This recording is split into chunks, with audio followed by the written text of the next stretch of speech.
Hello everyone, this is Taylor Ireland and I'm going to go over my professional e-portfolio. So to start, my candidate information page.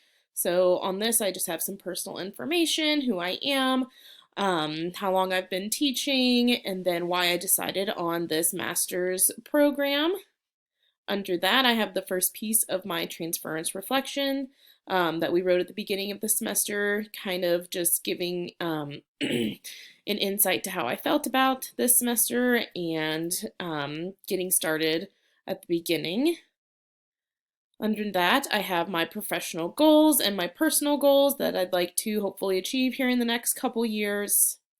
And then I also have the piece on where I see myself in 2, 5, and 10 years within my district.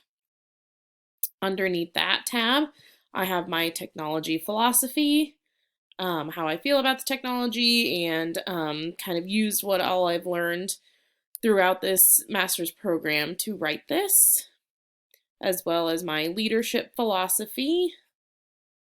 Similar, just on how if I were ever to become a leader within my district, kind of just my short and sweet philosophy on that, as well as my updated resume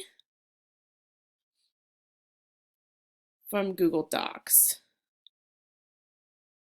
Under the activity evidence, I have my professional development plan. This is something I actually was very proud of. At first, I was a little nervous to write out an entire professional development plan. But once I got started on it, it became a lot easier and it flowed better. And I'm really proud of what I was able to design for this professional development plan. My district has struggled in the last couple years that I've been there with professional development. Nobody ever seems truly excited on the days that we're there. And I wanted a plan that was going to get the excitement back and allow the teachers to feel more comfortable on those days. So I'm really proud of this plan, and I hope I will be able to get to present this to my admin, and hopefully we'll be able to do it within our own district. Under my activity evidence 1, I have my first training video. This first one was with the kindergarten teachers, and I'm explaining boom cards to them, so hopefully they'll be able to use it within their own classrooms. And I've also given a quick presentation on boom cards and just how to get yourself set up and kind of just the basics on how boom cards work. And then because along with my professional development plan and then this one being my teacher peer video, I wanted this article to reflect that. So this article is on teacher-led professional development and why it is so important.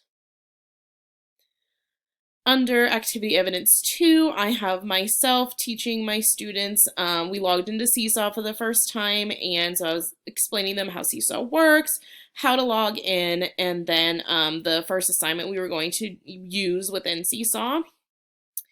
This presentation was an infographic created with Prezi, and I wanted this to be one that could be handed out during a professional development or even just something that could go home to educators or even parents, and it's just a really quick way for people to see what Seesaw is and why it is important to use in the classroom, especially for the younger grades. And then along with that, this article review is early literacy for diverse learners, and it is on applications you can use and ways you can use audio and video for your classroom and different things you can do for reading specifically. And then the final activity evidence page, I am doing a lesson on Right Reader. So we're creating books using short sentences for my first graders. And they really loved this activity. They ask me every single day now, can we make new books? And so I'm glad that this was an application that worked really well. Like I said, my students want to use it every single day now, so that's great that we found something that really works. So then I wanted to highlight a different version of Right Reader. So this one is called Book Creator. So it's very similar, but I feel a Book Creator does have a little bit more that you can do with it. But for first grade, it was a little easier for them to handle Right Reader. But hopefully I'll be able to use Book Creator as well with them.